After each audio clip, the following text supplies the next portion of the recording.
Ngaturang panganjali. Om Swastiastu. Baik, pada kesempatan kali ini kami dari kelompok 9 akan mempresentasikan materi terkait tentang perbedaan pendidikan gratis dan pendidikan berkualitas.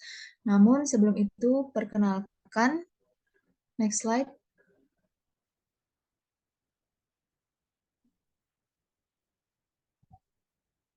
Perkenalkan, nama saya Nikade Ananda Putri dengan nomor NIM 22120210026 dan rekan saya.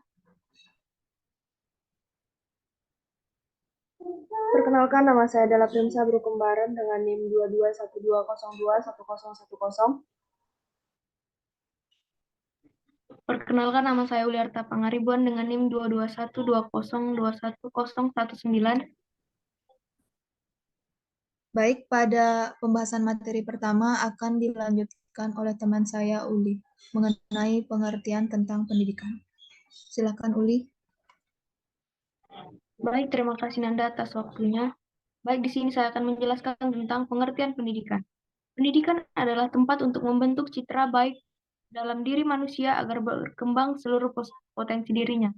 Undang-Undang Nomor 20 Tahun 2003 tentang Sistem Pendidikan Nasional juga telah menjelaskan bahwa pendidikan adalah tempat atau wadah untuk mengembangkan seluruh potensi diri yang ada pada diri manusia.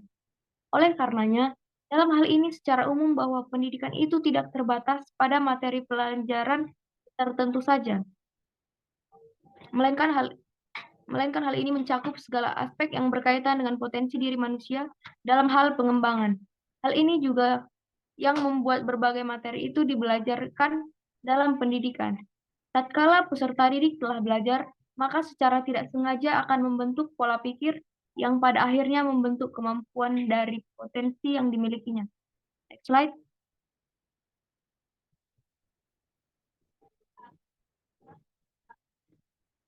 Jenis pendidikan di Indonesia. Jenis pendidikan di Indonesia terbagi menjadi dua bagian. Yang pertama yaitu pendidikan formal. Pendidikan formal adalah pendidikan yang memungkinkan seluruh komponen pendidikan yang ada terdata dan terintegrasi dengan pemerintah. Pendidikan formal juga dikatakan sebagai jalur pendidikan yang berjenjang dan berstruktur, mulai dari tingkat sekolah dasar, SMP atau MTS, SMA, SMK, maupun MA. Lalu yang selanjutnya ada pendidikan non-formal. Pendidikan non-formal merupakan program pendidikan yang dirancang khusus untuk meningkatkan pengetahuan manusia. Umumnya, pendidikan non-formal digunakan sebagai pendukung atau pelengkap dari pendidikan formal. Next slide. Lalu yang selanjutnya akan kita bahas yaitu pentingnya pendidikan. Pendidikan merupakan hal yang terpenting dalam kehidupan kita. Ini berarti bahwa setiap manusia berhak mendapat dan berharap untuk selalu berkembang dalam pendidikan. Pendidikan secara umum mempunyai arti suatu proses kehidupan dalam mengembangkan diri tiap individu untuk dapat hidup dan melangsungkan kehidupan. Sehingga menjadi seorang yang terdidik itu sangat penting. Pendidikan pertama kali yang kita dapatkan di lingkungan keluarga, lingkungan sekolah, dan lingkungan masyarakat. Sekian dari presentasi saya. Saya akan memberikan kesempatan kepada teman saya untuk melanjutkan presentasinya. Waktu dan tempat saya persilahkan. Baik, terima kasih atas waktunya. Di sini saya akan menjelaskan mengenai pendidikan gratis. Sebelum itu, apa itu pendidikan gratis? Sekolah gratis ada di mana-mana. Slogan ini tidak asing lagi dengan telinga masyarakat. Baik anak kecil, remaja, sampai dewasa sudah hafal betul dengan lagu tersebut. Apalagi yang menyampaikan Bu Mus, guru di Laskar Pelangi. Dengan maraknya iklan sekolah gratis, maka mau tidak mau sekolah harus mengambil sikap. Banyak sekolah mengeluhkan dana BOS bagi terwujudnya kebijakan sekolah gratis. Hal ini dikarenakan BOS hanya digunakan untuk membiayai kegiatan akademik saja. Untuk kegiatan ekstrakurikuler, dana BOS tidak cukup untuk memenuhi karena terserap penuh untuk kegiatan akademik. Dalam kenyataannya, kegiatan ekstrakurikuler sangat menunjang kegiatan akademik sekolah. Karena dengan ekstrakurikuler, kualitas sekolah akan terlihat bermutu atau tidak. Seperti halnya kegiatan lomba, kualitas sebuah sekolah akan terlihat di situ. Di sisi guru, dampak adanya sekolah gratis ini akan begitu nyata. Persoalannya sama, Masalah intensif, banyak guru kehilangan intensifnya karena dihapus sejak pemberlakuan kebijakan sekolah gratis ini. Padahal, bagi guru yang belum diangkat atau honorer, intensif sangat berarti karena ada pemasukan tambahan, terutama bagi guru yang mengampu kegiatan ekstrakurikuler. Kini, insentif itu diperoleh dari dana BOS hanya jika kegiatan saja, kegiatan seperti mengawasi ulangan umum, ataupun honornya itu pun tidak seberapa. Next slide. Adapun tujuan dari pendidikan gratis, yang pertama yaitu menjamin tersedianya pendidikan. Penyelenggaraan pendidikan secara gratis akan menjamin bahwa lahan, sarana, prasarana, maupun komponennya telah bersedia dengan baik. Karena hal tersebut, masyarakat tidak perlu khawatir lagi jika mereka akan terlantar hingga selanjutnya putus sekolah. Mereka juga lebih mudah untuk mendapatkan akses pendidikan di daerah manapun, bahkan pelosok Indonesia.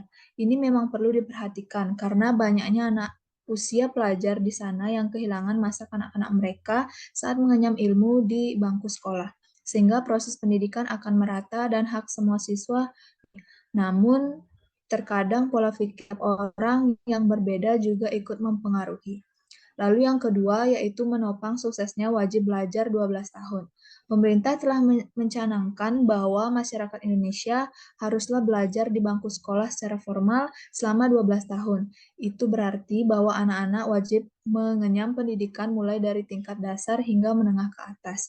Salah satu masalah yang sering dihadapi masyarakat untuk mewujudkan hal tersebut adalah tidak adanya faktor biaya. Maka dari itu, adanya program pendidikan gratis juga memberikan manfaat bagi mereka untuk dapat bersekolah selama 12 tahun tanpa halangan finansial. Lalu yang ketiga yaitu adanya pemerataan kesempatan memperoleh pendidikan. Sekarang, masih banyak anak-anak di luar sana yang tidak bisa bersekolah hanya karena faktor biaya. Hal tersebut memang sungguh disayangkan. Jika masa depan generasi bangsa akan suram, maka proses pendidikan layak sebagaimana mestinya.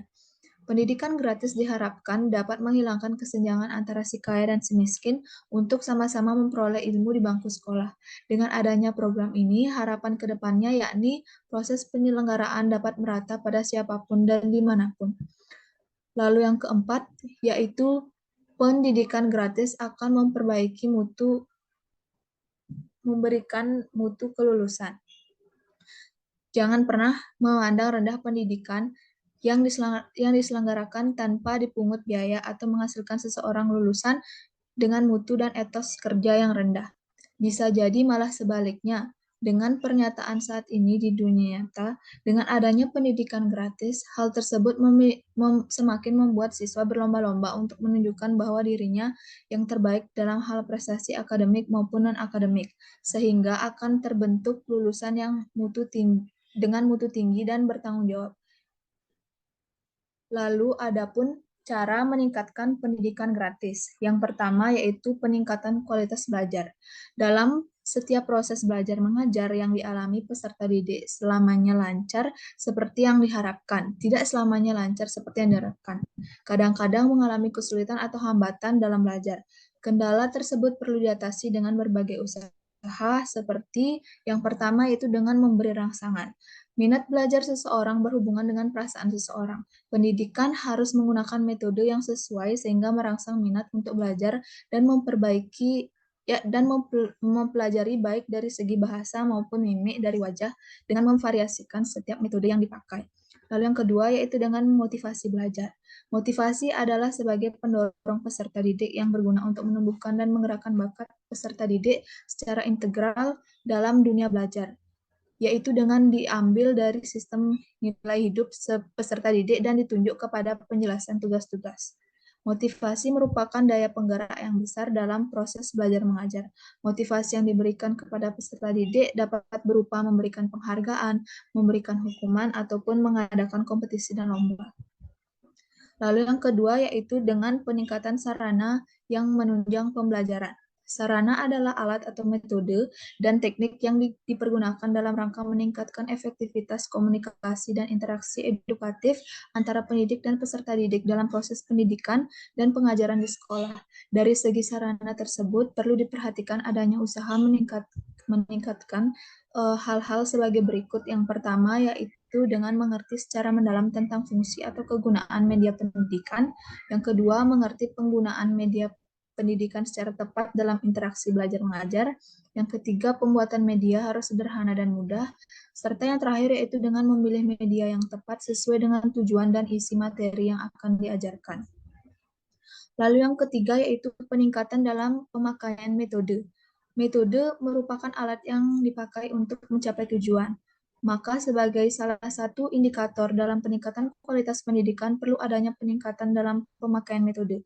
Yang dimaksud dengan peningkatan metode di sini bukanlah menciptakan atau membuat metode baru, akan tetapi bagaimana caranya penerapan atau penggunaannya yang disesuaikan dengan materi yang disajikan, sehingga memperoleh hasil yang memuaskan dalam proses belajar mengajar. Pemakaian metode ini hendaknya bervariasi sesuai dengan materi yang akan disampaikan, sehingga peserta didik tidak akan merasa bosan dan jenuh atau monoton. Untuk itulah dalam penyampaian metode pendidik harus memperhatikan hal-hal sebagai berikut. Yang pertama, dengan selalu berorientasi pada tujuan. Kedua, tidak hanya terikat pada satu alternatif saja. Dan yang terakhir yaitu dengan mempergunakan berbagai metode sebagai kombinasi, misalnya metode ceramah atau dengan tanya jawab. Lalu yang terakhir yaitu dengan peningkatan materi. Dalam rangka peningkatan pendidikan, maka peningkatan materi perlu sekali mendapat perhatian karena dengan lengkapnya materi yang diberikan tentu akan menambah lebih luas pengetahuan. Hal ini akan memungkinkan peserta didik dalam menjalankan dan mengamalkan pengetahuan yang telah diperoleh dengan baik dan benar. Materi yang disampaikan pendidik harus mampu menjabarkan sesuai dengan yang tercantum dalam kurikulum. Pendidik harus menguasai materi yang ditambah bahan atau sumber lain yang berkaitan dan lebih aktual dan hangat, sehingga peserta didik tertarik dan termotivasi mempelajari pelajaran tersebut. Sekian dari presentasi saya, akan dilanjutkan oleh teman saya, Dela. Silakan, Dela.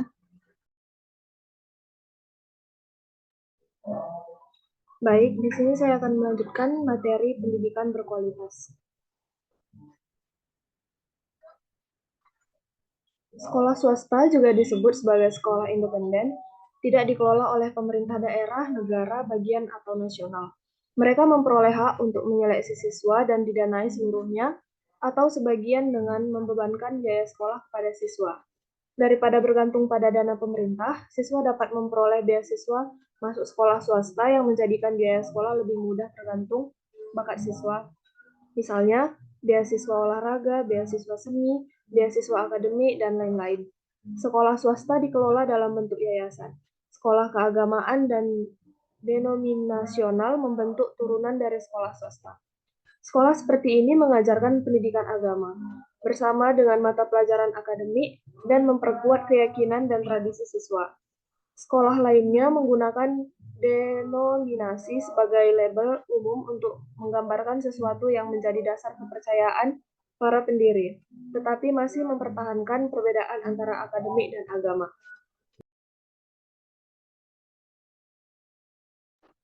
Selanjutnya ada tujuan pendidikan berkualitas.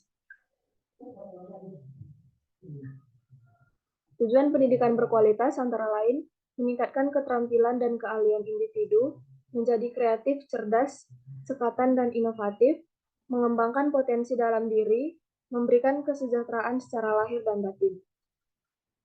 Cara meningkatkan, sebelumnya saya akan menjelaskan tentang meningkatkan keterampilan dan keahlian individu. Pada zaman sekarang ini yang semakin maju, seorang dituntut memiliki suatu keahlian atau keterampilan yang dikuasai secara baik. Menjadi kreatif, cerdas, cekatan, dan inovatif, orang yang memperoleh pendidikan terbaik juga akan lebih mudah menjadi seseorang yang kreatif serta inovatif, hingga lebih mudah untuk memiliki pekerjaan sesuai bidang dan keahliannya. 3. Mengembangkan potensi dalam diri. Pentingnya pendidikan berkualitas juga bisa meningkatkan perkembangan potensi yang terdapat dalam diri manusia. Yang terakhir, memberikan kesejahteraan secara lahir dan batin. Dengan menganyam pada pendidikan bermutu, maka akan membentuk peserta didik hidup makmur serta sejahtera secara lahir dan batin. Pendidikan yang baik mampu menaikkan tingkat ekonomi dan sosial masyarakat. Selanjutnya, cara meningkatkan pendidikan berkualitas. Cara meningkatkan pendidikan berkualitas, salah satu yang diinginkan orang tua adalah anaknya mendapatkan pendidikan berkualitas dalam lingkungan sekolah. Begitupun seorang anak berhak mendapatkan layanan pendidikan terbaik, sehingga kehidupan mereka bisa lebih baik dari sebelumnya. Jika seseorang peserta didik memilih kuliah, maka ia dapat mengikuti perkuliahan secara baik. Sedangkan untuk anak yang lebih memilih bekerja setelah tamat sekolah, maka akan bisa menjalankan pekerjaannya dengan baik dan benar. Cara meningkatkan pendidikan berkualitas antara lain peningkatan kualitas tenaga pengajar. Kualitas pendidikan di sekolah ada dipengaruhi oleh kualitas tenaga pendidik. Karena jika tenaga pendidik di suatu sekolah berkualitas baik, maka kualitas peserta didik di sekolah tersebut akan baik juga. Yang kedua, meningkatkan segala fasilitas pembelajaran di sekolah. Melengkapi semua sarana dan prasarana dalam sekolah juga dapat memperoleh pendidikan yang berkualitas. Karena dengan lengkapnya sarana dan prasarana dalam suatu sekolah, pembelajaran dapat berjalan dengan baik. Yang ketiga, melakukan kunjungan ke sekolah. Cara meningkatkan pendidikan yang berkualitas selanjutnya adalah dengan mengunjungi sekolah yayasan atau instansi yang lebih unggul agar mendapatkan referensi untuk lebih bisa meningkatkan kualitas pendidikan di sekolah itu sendiri. Selanjutnya ada kesimpulan. Kesimpulan dari materi kami ini adalah sekolah adalah salah satu lembaga pendidikan formal yang berkewajiban mengembangkan potensi siswa semaksimal mungkin dalam berbagai aspek kepribadian, sehingga menjadi manusia yang mampu berdiri sendiri di dalam dan di tengah-tengah masyarakat. Oleh karena itu, diharapkan pendidikan dapat menjunjung pembangunan bangsa dalam arti luas. Pendidikan di sekolah diartikan sebagai proses kegiatan yang terencana dan terorganisir yang terdiri atas kegiatan belajar. Kegiatan ini bertujuan menghasilkan perubahan yang positif bagi para siswa. Sekian kesimpulan dan presentasi dari kami. Saya serahkan ke moderator.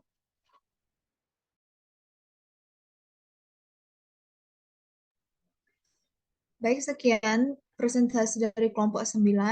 Mohon maaf apabila ada salah kata. Akhir kata kami ucapkan terima kasih. Ngaturang para misanti. Om Santi Santi Santi Om.